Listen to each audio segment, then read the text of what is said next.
Bismillahirrahmanirrahim. Assalamualaikum warahmatullahi wabarakatuh. Waalaikumsalam. Jumpa lagi di podcast Tajudin Rahman Lovem. Bersama saya, Nova Matal Hikam, mahasiswa KKPH, sekaligus pembawa acara yang akan membawakan acara pada sesi podcast hari ini. Dan juga narasumber kita pada hari ini yakni Bapak Dr. Haji Tajudin Rahman, SHMH, yang akan membahas salah satu isu yang selalu menjadi perhatian publik, yakni perbandingan antara kasus korupsi dengan kasus pencurian biasa yang marak terjadi di negara kita saat ini. Untuk mempersingkat waktu, saya mempersilahkan kepada Bapak untuk membawakan materinya pada hari ini. Dengan hormat, saya persilahkan. Terima kasih kepada Saudara Noval. Assalamualaikum warahmatullahi wabarakatuh.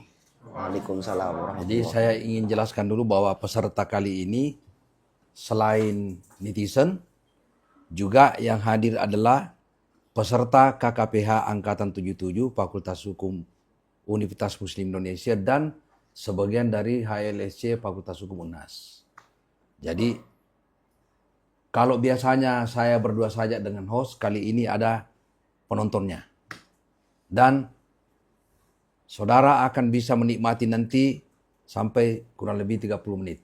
Nah, kalau kita bicara mengenai perbandingan antara tindak pidana korupsi dan pencurian biasa pada umumnya, kalau pada waktu zaman sebelum berlakunya Undang-Undang Nomor 1 Tahun 2023 tentang Kitab Undang-Undang Hukum Pidana yang baru dan Undang-Undang Nomor 20 Tahun 2025 tentang Kitab Undang-Undang Hukum Acara Pidana yang baru, berbeda dengan berlakunya Undang-Undang Nomor 1 Tahun 1946 yaitu Kitab Undang-Undang Hukum Pidana buatan Belanda.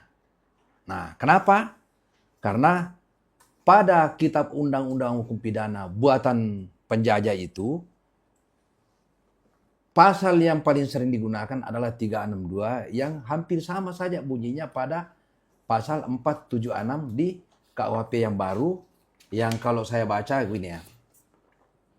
Setiap orang yang mengambil suatu barang yang sebagian atau seluruhnya milik orang lain dengan maksud untuk dimiliki secara melawan hukum dipidana karena pencurian dengan pidana penjara paling lama 5 tahun atau denda paling banyak kategori 5. Nah, ini kan saya diminta untuk membandingkan antara pidana korupsi dengan pidana pencurian biasa.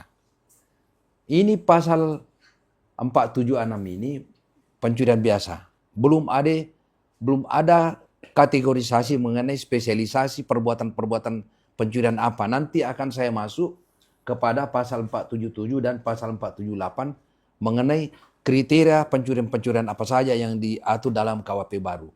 Nah, kalau dulu itu ada namanya pencurian yang biasa tadi itu adalah 362, kurang lebih bunyinya sama ini, tetapi tidak ada kategorisasi denda.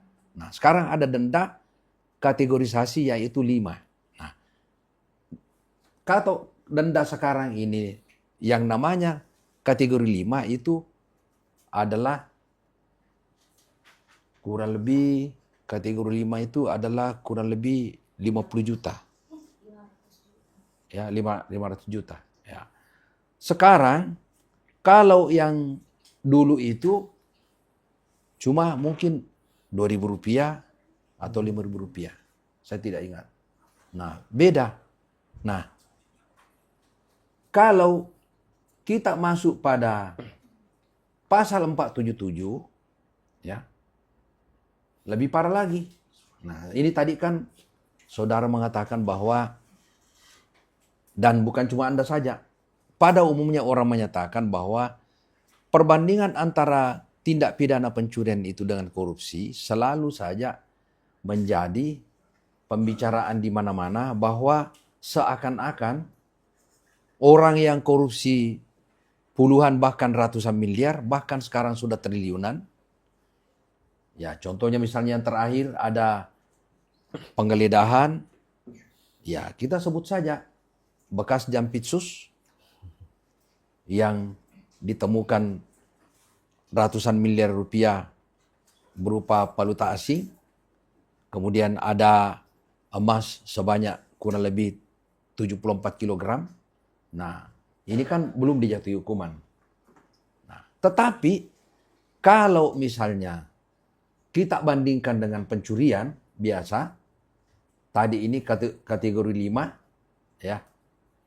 Ini masih besar, masih berat ini kalau ancaman hukumannya 5 tahun dengan kategori 5.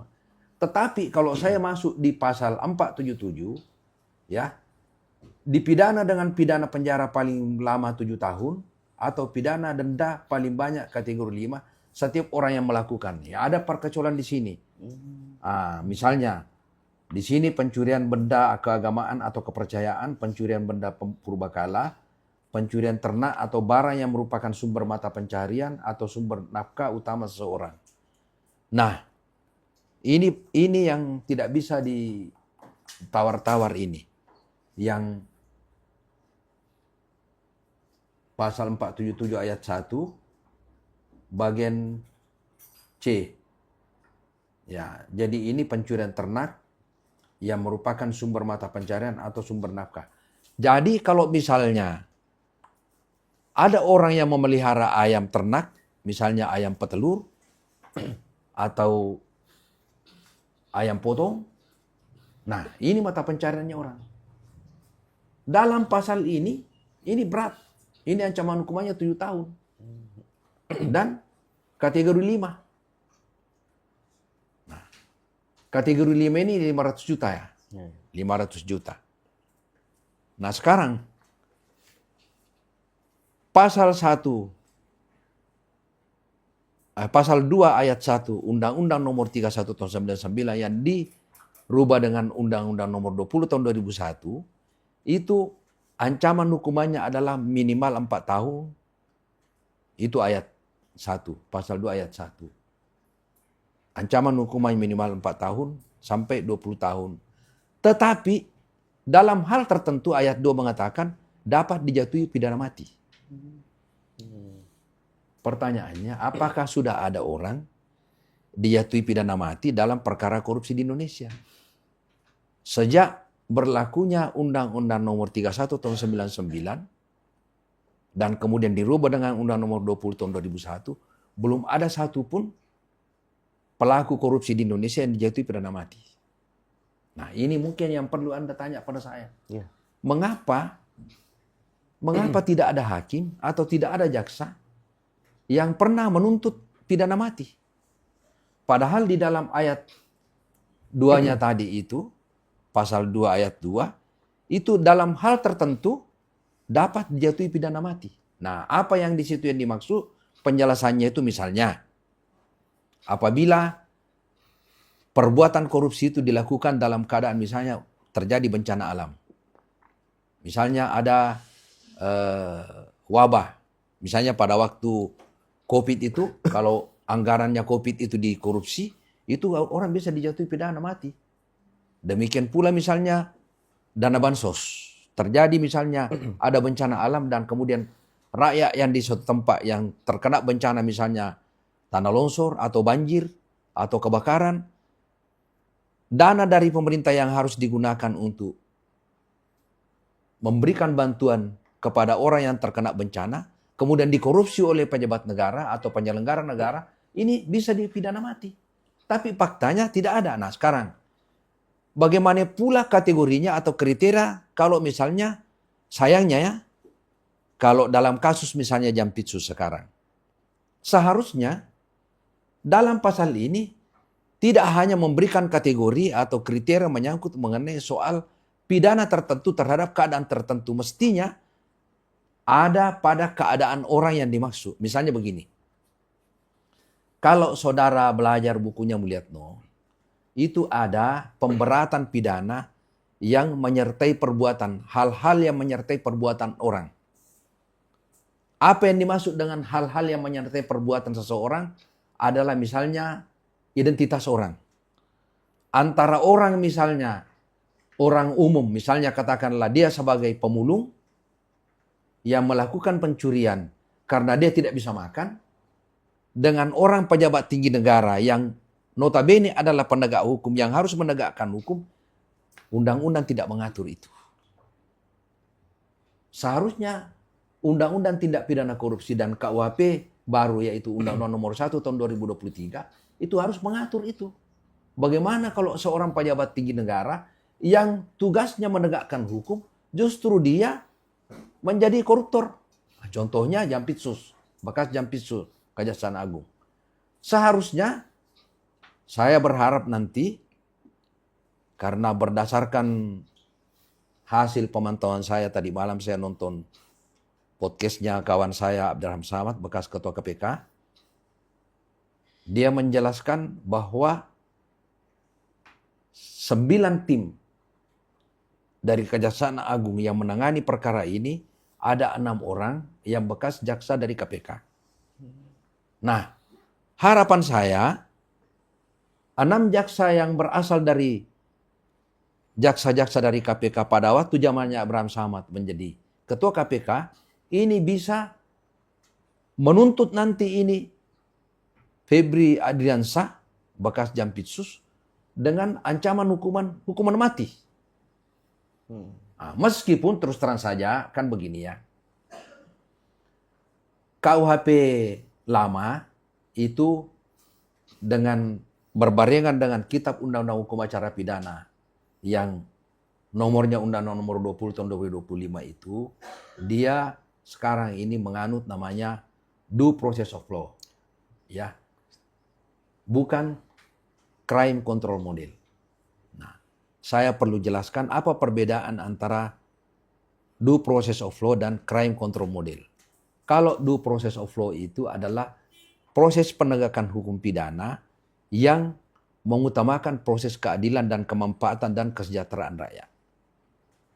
Kalau crime control model itu dia hanya mengutamakan pada normatifnya saja undang-undang dan tidak banyak memperhatikan hak asasi manusia. Kebanyakan adalah bagaimana kewenangan aparat penegak hukum itu dikerjakan sebagaimana mestinya tidak memperhatikan. Nah, sekarang KUHP baru ini dan KUHP yang baru itu kan sekarang Undang-Undang Nomor 20 tahun 2005 ada namanya restoratif justice. Restoratif justice itu bisa dilakukan penyelesaian perdamaian antara pihak-pihak, misalnya korban dan terlapor, bisa melalui proses mulai tingkat penyidikan, tingkat kepolisian, penuntutan oleh kejaksaan, bisa sampai proses peradilan bisa dilakukan restoratif. Dan adalah namanya plea bargain. Plea bargain itu pengakuan bersalah yang dapat melakukan pengurangan hukuman di depan kejaksaan yang harus dibuatkan berita acara dan kemudian ditetapkan oleh penetapan hakim. Kemudian ada namanya deferred pre-execution. Nah, KUHP lama yaitu Undang-Undang Nomor 8 tahun 81 itu tidak mengatur ini. Nah, disinilah adanya namanya due process of law. Nah, termasuk zaman dulu Undang-Undang Nomor 8 tahun 98 itu atau 81 itu tidak ada pra-peradilan terhadap penetapan tersangka. Nanti setelah keluar putusan Mahkamah Konstitusi dan kemudian jurisprudensi terhadap Budi Gunawan, pra-peradilan Budi Gunawan, baru ada namanya pra-peradilan terhadap penetapan tersangka. Sekarang bukan saja penetapan tersangka, terhadap proses penyidikan yang tidak jelas ujung pangkalnya, yang meskipun tidak diatur jangka waktunya, ini juga masalah. Kitab Undang-Undang Hukum Acara Pidana yang Undang-Undang Nomor 20 tahun 2005 tidak mengatur mengenai jangka waktu penyidikan. Ini saya sudah tulis di buku kerjasama antara Lembaga Kajian Kejaksaan dengan Kejaksaan Tinggi Sulawesi Selatan dengan Fakultas Hukum UNHAS. Saya menulis bahwa salah satu kelemahan KUHP yang baru tidak ada jangka waktu penyidikan yang diharuskan kepada penyidik, baik penyidik kepolisian maupun kepada penyidik tertentu PPNS maupun kejaksaan. Nah, seharusnya ada jangka waktu. Nah, sekarang tidak ada jangka waktu, tetapi kita diberi kesempatan apabila pelapor menganggap bahwa laporannya berbelit-belit, tidak ada kepastian, maka dia bisa melakukan proses pra-peradilan. Inilah namanya due process of law. Ya. Nah, sekarang bagaimana? Kalau kita bandingkan sekarang proses pencurian biasa dengan tindak pidana korupsi, saya bilang tadi, sayangnya saja sampai hari ini belum ada satupun pelaku tindak pidana korupsi yang dijatuhi atau dijerat dengan hukuman mati. Ada apa dengan gerangan? Mengapa hukum seperti ini? Nah, meskipun di dalam KUHP baru dan KUHP yang baru itu dianggap bahwa lebih manusiawi. Sekarang persoalannya, apakah Indonesia itu dengan hukum yang ada tadi 3 asas yang baru, yaitu ada plea bargain, ada restoratif justice, dan ada deferred prosecution itu. Lalu kita berharap ada keadilan?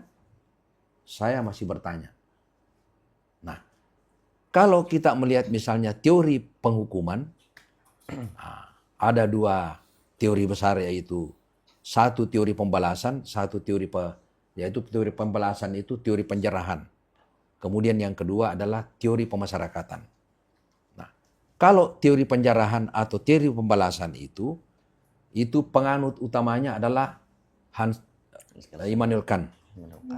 Immanuel Kant itu menyatakan bahwa jika suatu masyarakat di mana banyak penjahat tidak dapat diberantas, maka satu-satunya cara untuk memberantas para penjahat itu adalah maka semua penjahat dalam satu kampung atau satu tempat tertentu harus dibunuh semua.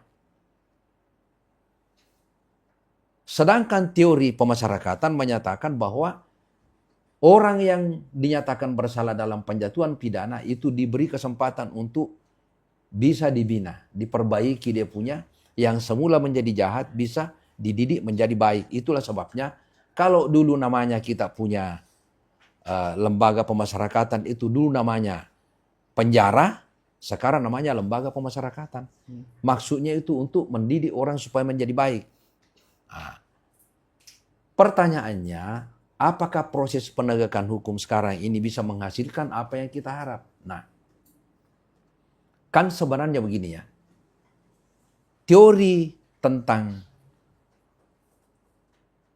penjarahan dan pemasyarakatan itu, kalau yang paling populer itu yang sekarang di negara-negara modern itu adalah teori mengenai tujuan hukum, yaitu yang dipelopori oleh misalnya Jeremy Bentham dengan siapa saya lupa namanya satu. Jeremy Bentham itu kan mengatakan bahwa hukum itu tujuannya satu adalah kepastian, kemudian keadilan dan kemanfaatan. Tetapi yang paling terakhir, yang paling diutamakan oleh Jeremy Bentham adalah kepastian dan kemanfaatan itu harus memberikan kesejahteraan yang sebesar-besarnya bagi rakyat. Bahasa Bugisnya, the greatest number for the greatest happiness, atau the greatest happiness for the greatest number. Dia memberikan manfaat dan kesejahteraan bagi sebanyak-banyaknya orang. Itu teorinya Jeremy Bentham. Nah, sebenarnya kita juga secara formal kita menggunakan itu, sehingga dikatakan bahwa lembaga kita bukan lagi penjara, namanya lembaga pemasyarakatan. Tapi buktinya sekarang, kenapa bisa ada namanya Freddy Budiman di penjara sudah mati orangnya di Cipinang, dulu bikin Pak Brit narkoba. Siapa yang memberikan kesempatan itu? Ternyata orang-orang yang di dalam lembaga pemasyarakatan itu terlibat semua, sehingga bikin Pak Brit narkoba di lembaga pemasyarakatan di Cipinang. Dan kemudian dia dibawa ke Nusa Kambangan, di sana dia ditembak mati. Sekarang sudah tidak ada. Tapi saya melihat TV tadi malam masih ada sebagian ditangkap lagi, masih antek-anteknya Freddy Budiman. Nah, inilah yang mungkin saya sampaikan, bahwa membandingkan antara pencurian biasa dengan tindak pidana korupsi sebagaimana yang selama ini terjadi, ada hal yang menarik, yaitu di dalam pasal 478 KUHP baru, yaitu jika tindak pidana sebagaimana dimaksud dengan 476 dan 477 ayat 1 huruf E dan G dilakukan tidak dalam sebuah rumah atau pekarangan tertutup atau yang ada rumahnya dan harga barang yang dicurinya tidak lebih dari Rp500.000, dipidana karena pencurian ringan dengan pidana paling banyak kategori 2. Kategori 2 itu 10 juta. Nah, pertanyaannya, kalau orang yang dipidana dengan pidana penjara berdasarkan 478 ini dengan denda kategori 2, dari mana dia ambil uang untuk bisa, misalnya kalau seorang pemulung atau anak pemulung yang orang tuanya mencari 1 minggu mencari nafkah, sudah mengumpulkan hasil pulungannya lalu kemudian mau dijual, tidak memenuhi syarat untuk dia beli makanan, dan dia terpaksa mencuri misalnya, katakanlah dia melewati satu tempat yang di situ ada bungkusan makanan kemudian dia mengambil, ini tadi dia masuk dalam kategori 477 mata pencarian orang. Padahal yang diambil harganya di bawah 500.000 rupiah. Nah, disinilah diperlukan kebijakan hakim untuk menaksir dan mempertimbangkan apakah adil dia menjatuhkan hukuman 7 tahun dengan denda kategori 5, yang 500 juta itu. Karena ini mata pencarian tadi. Inilah yang selalu terjadi kekosongan dalam undang-undang. Ya, ada kekosongan hukum dalam undang-undang. Meskipun di dalam KUHP baru dan Kitab Undang-Undang Hukum Acara Pidana yang baru juga, itu ada namanya diberikan diskresi kepada hakim untuk melakukan pertimbangan dengan menggunakan dia punya pengamatan. Ada pengamatan hakim. Jadi selain 8 bukti kan, kalau yang dulu kan pasal yang lama itu hanya 5 alat bukti, sekarang 8. Dari 8 itu ada namanya pengamatan hakim. Pengamatan hakim dalam KUHP yang baru ini menjadi bagian daripada penjatuhan hukuman.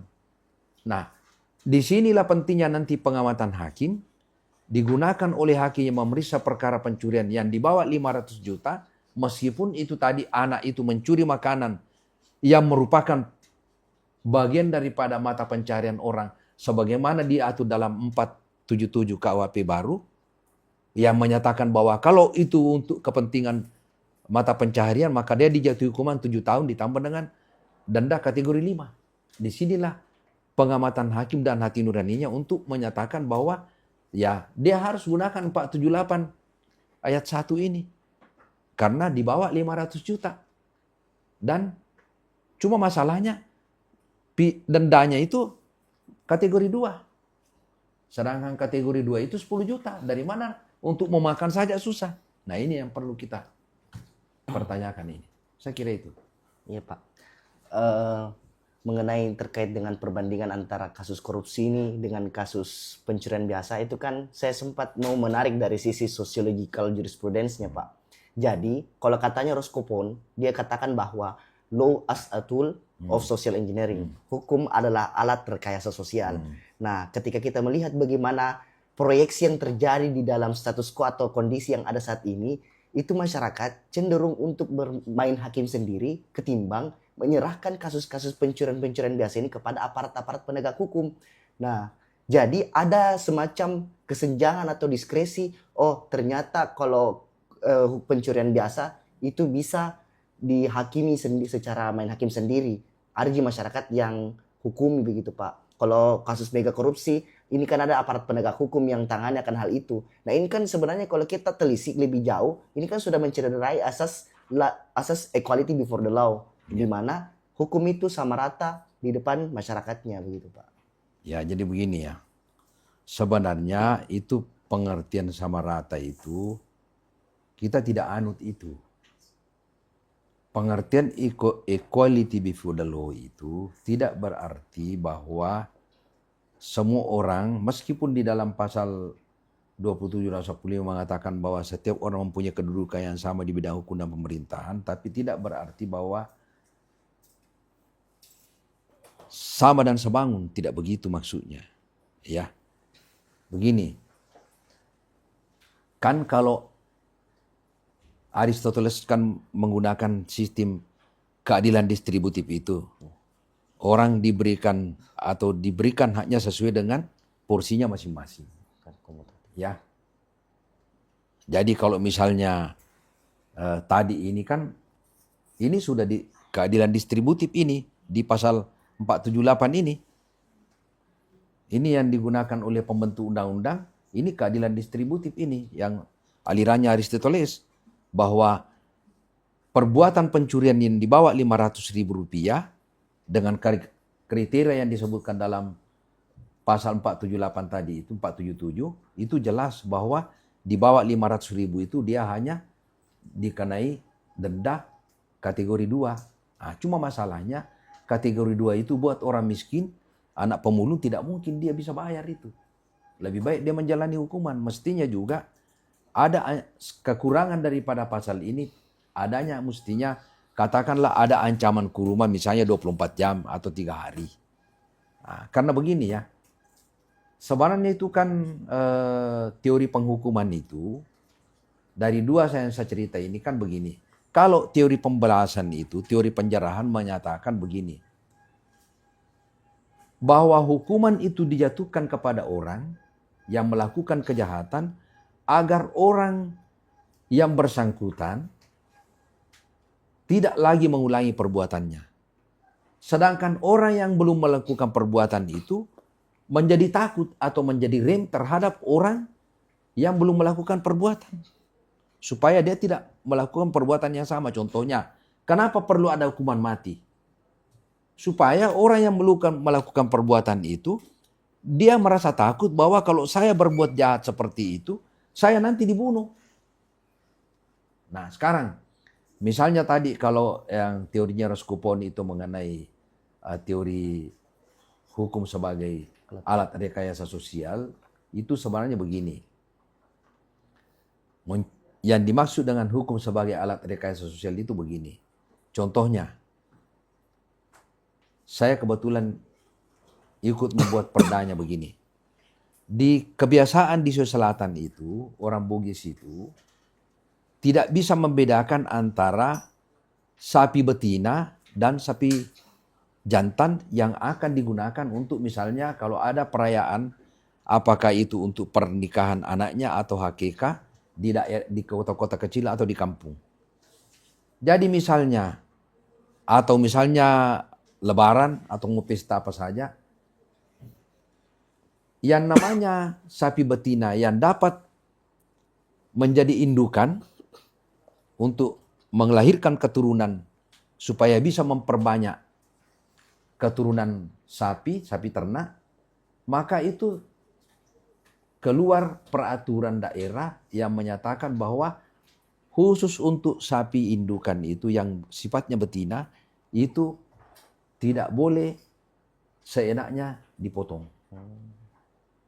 Supaya untuk menjaga produksi sapi ternak.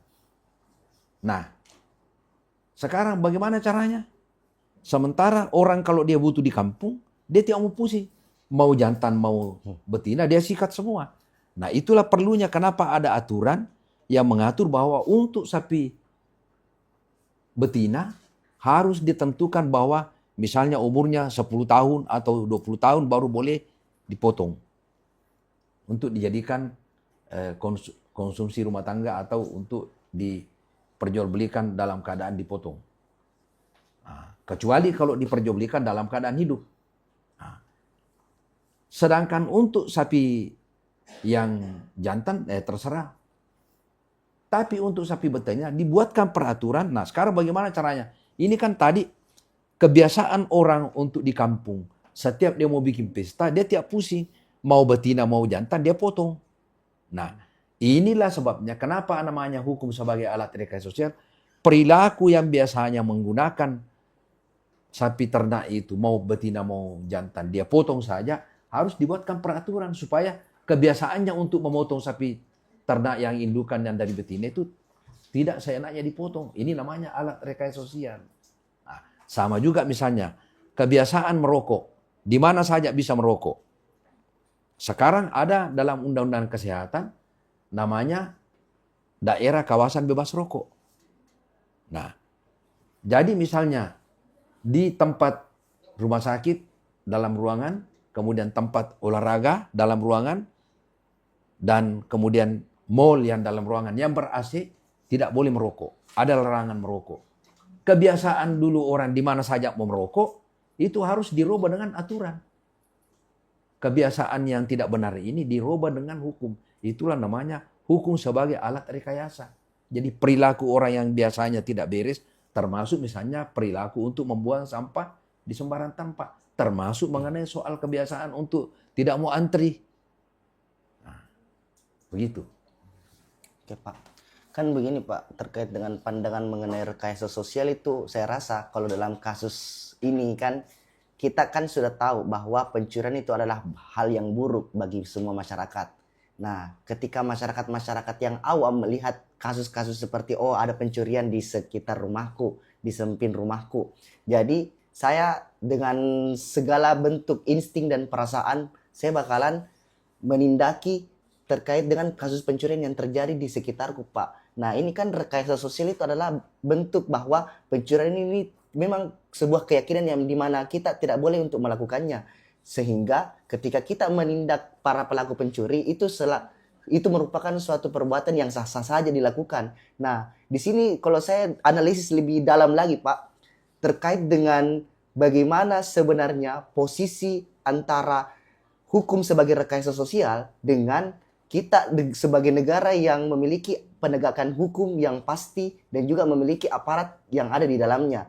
Nah, ini bagaimana, apakah ini merupakan salah dari negara atau memang masyarakat kita yang belum memaknai bagaimana hukum itu hidup di sekitar kita? Atau memang masalahnya di sini adalah sistem hukum kita? Jadi begini ya, kan itu kan kalau kita menggunakan teori penegakan hukumnya Lawrence Friedman, hukum itu ada kriteria untuk menyatakan bahwa apa saja yang menjadi patokan untuk menegakkan hukum. Satu, yang pertama adalah substansi, ya, kemudian struktur, dan kemudian yang ketiga adalah budaya hukum.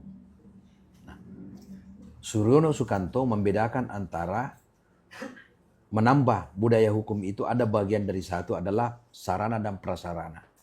Jadi alat yang digunakan, sedangkan Lawrence Friedman sarana dan prasarana ini dia masuk dalam struktur. Kalau Lawrence Friedman dia sederhanakan menjadi 3. Nah, sekarang apakah hukumnya yang tidak benar ataukah kalau struktur itu ada aparat hukumnya, yang ketiga budaya hukum itu yang tadi saya bilang kebiasaan orang untuk merokok di sembarang tempat, membuang sampah di sembarang tempat, dan kemudian memotong sapi betina yang mestinya memproduksi. Inilah kebiasaan ini. Inilah namanya budaya hukum. Yang suka ngasih uang polisi lalu lintas di jalan kalau dia melanggar, ini namanya budaya hukum. Kebiasaan yang tidak baik. Nah tadi yang saudara bilang, saudara mengambil tindakan sendiri itu tidak benar karena menghakimi sendiri. Nah, misalnya nyerobok tanah orang, meskipun yang punya ada orang di situ bikin rumah, kemudian Anda merasa juga punya, lalu saudara pergi papan bicara di tanahnya orang yang jelas-jelas ada pagarnya orang, kemudian Anda pasang karena merasa juga punya, itu tidak boleh. Nah inilah perilaku yang tidak. Sekarang apakah di antara 3 ini yang mana yang tidak benar? Apakah strukturnya atau hukumnya yang tidak beres atau kebiasaannya? Saya menganggap bahwa sebenarnya di Indonesia 2 ini yang paling parah. Struktur dan kebiasaan budaya kita.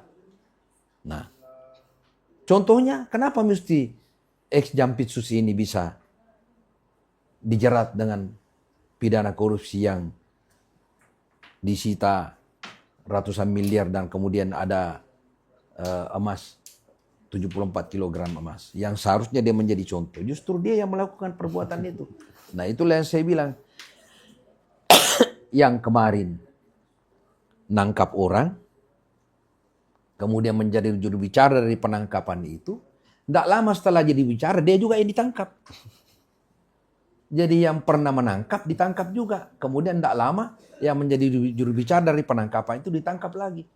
Jadi ini berarti bahwa antara kebiasaan masyarakat yang tidak taat pada hukum dengan struktur yang menjadi penegak hukum itu, yang bagian daripada sarana dan prasarana tadi, inilah yang tidak beres. Kalau tadi yang saya bilang itu jelas-jelas hukumannya 7 tahun untuk pencurian biasa, yang untuk barang yang menjadi mata pencarian orang, tapi masih banyak yang mencuri. Kemudian yang korupsi tidak dijatuhi hukuman yang sekeras-kerasnya. Kan ini kan hukum ini kan produk politik, dan orang-orang yang menegakkan hukum ini rata-rata orang yang berada pada bagian dari kekuasaan yang namanya struktur itu, yang juga tetap cinta kepada kekuasaannya. Disitulah susahnya, karena dia mencintai kekuasaannya, dia cinta juga uang. Nah makanya kalau mau jadi orang kaya, ya jangan di uangnya negara kau curi. Kalau menjadi orang kaya, jadi pengusaha. Dan jadi pengusaha jangan jogok penguasa. Kalau jogok penguasa baru kau jadi orang kaya, salah juga. Nah sekarang, yang mana yang benar antara dari mana asal usulnya uang yang ratusan miliar dan kemudian 74 kilogram.